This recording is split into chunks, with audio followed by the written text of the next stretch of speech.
नमस्कार, आप देख रहे न्यूज फॉर नेशन और मैं स्वाति पांडे आपके साथ। बिहार की राजनीतिक गलियारों में एक बार फिर से मुख्यमंत्री नीतीश कुमार और बिहार के पूर्व कृषि मंत्री सुधाकर सिंह आमने सामने खड़े दिख रहे हैं।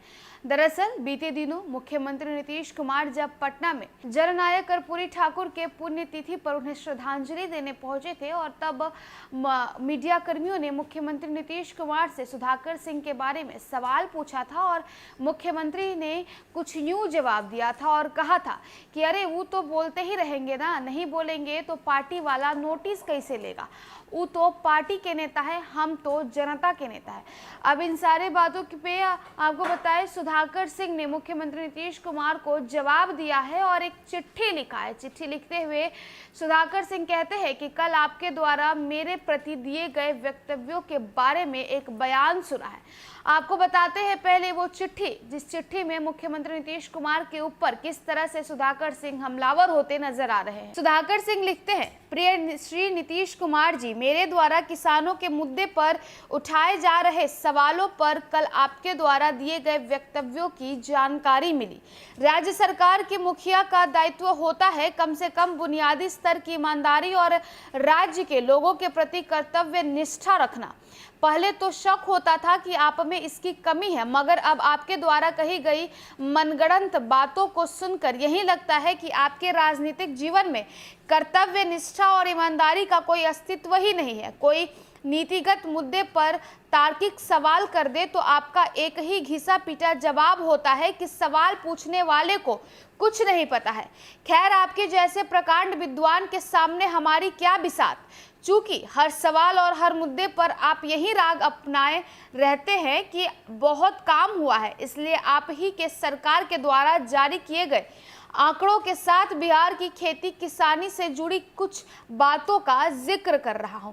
और पॉइंट वाइज आपको बताएं, सुधाकर सिंह मुख्यमंत्री नीतीश कुमार पर कहते हैं, सबसे पहला पॉइंट जो वो लिखते हैं उसमें लिखते हैं कि बिहार के किसानों के आमदनी की हकीकत।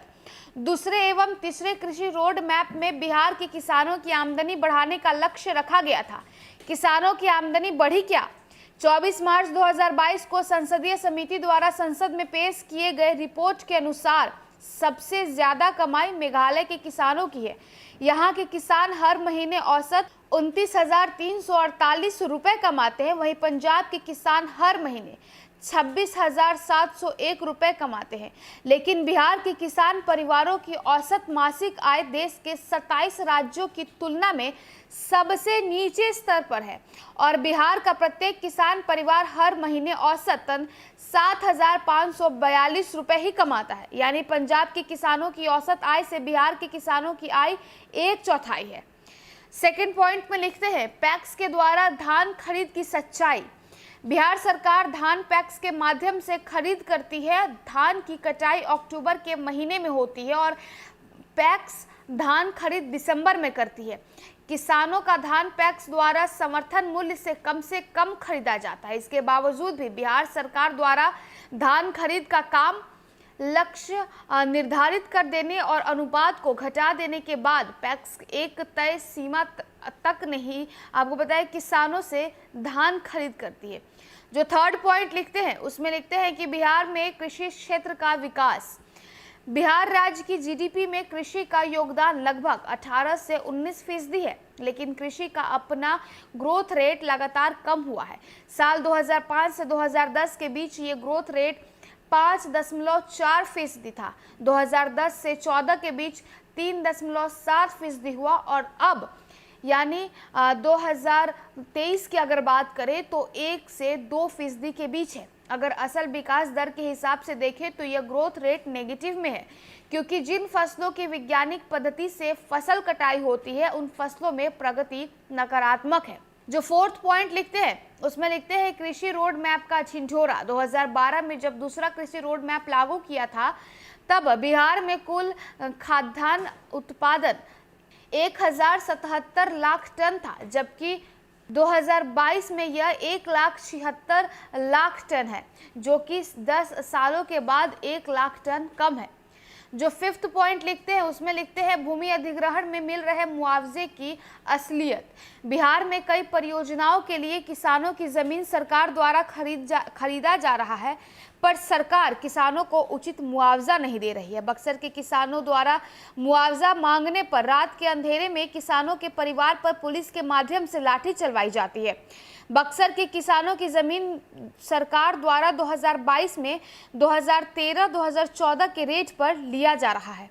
इतना ही नहीं, वो लिखते हैं कि कैमूर में भारतमाला परियोजना में सरकार द्वारा कृषि जमीन का सर्किल रेट 3,20,000 रुपए प्रति एकड़ तय किया गया है। वहीं बिहार सीमा से सटे उत्तर प्रदेश राज्य का कृषि जमीन का सर्किल रेट 12,80,000 प्रति एकड़ है। हमें पता है कि आपकी जानकारी आंकड़ों और जमीनी हकीकत से कोई वास्ता नहीं है। हाल के दिनों में आपने गफलत में रहने का नया शौक पाला है। निजी स्वास्थ्य पर शायद इसका कुछ ज्यादा असर ना पड़े, मगर लोकहित के लिए गफलत में रहना ठीक नहीं है। इसलिए यह शौक जल्द से छोड़ दीजिए। और हाँ, आपकी एक बात से सहमत हूं कि जनता ही मालिक है। आगामी चुनाव में अपने पसंद का कोई भी क्षेत्र चुन लीजिएगा। जनता इसका उदाहरण के साथ पुष्टि भी कर देगी कि बिहार के लोगों का आपसे भरोसा उठ गया है और जनता वाकई मालिक है। आगामी बजट सत्र में एक बार फिर से बिहार में कृषि मंडी कानून के लिए निजी विधेयक पेश करूंगा। इस बार अगले दरवाजे से आकर बहस के लिए तैयार रहिएगा। जीरो जानकारी वाला विधायक सुधाकर सिंह। तो देखिए, बीते दिनों मुख्यमंत्री नीतीश कुमार ने सुधाकर सिंह पर जवाब दिया था और कहा था कि उन्हें तो कोई जानकारी ही नहीं है, वो जानते ही क्या है, उनका काम ही है बोलना। अगर बोलेंगे नहीं तो पार्टी वाला नोटिस कैसे लेगा? वो पार्टी के नेता है जी, हम तो जनता के नेता। अब इस पर सुधाकर सिंह ने एक लंबा चौड़ा लेटर यानी चिट्ठी लिखा है और चिट्ठी लिख करके मुख्यमंत्री नीतीश कुमार पर हमलावर होते हैं और लिखते हैं, सारी असलियत बताते हैं और कहते हैं कि आप साल 2024 में, आप साल 2025 के बिहार विधानसभा चुनाव में अपने पसंदीदा कोई भी क्षेत्र चुन लीजिएगा। आपको जनता बता देगी कि असली मालिक कौन होता है। जनता ही वाकई में असली मालिक होता है। और नीचे लिखते हैं, जीरो जानकारी वाला सुधाकर सिंह। तो आपको हम ये पहले चिट्ठी दिखाते हैं। देखिए किस प्रकार सुधाकर सिंह इस चिट्ठी के माध्यम से मुख्यमंत्री नीतीश कुमार पर हमलावर होते हैं। तो देखिए, एक बार फिर से बिहार की राजनीति गरमा रही है और एक बार फिर से मुख्यमंत्री नीतीश कुमार और सुधाकर सिंह आमने सामने आते नजर आ रहे हैं। चलिए, इस खबर में बस इतना ही। और भी वीडियोस और अपडेट्स के लिए आप देखते रहे न्यूज़4नेशन।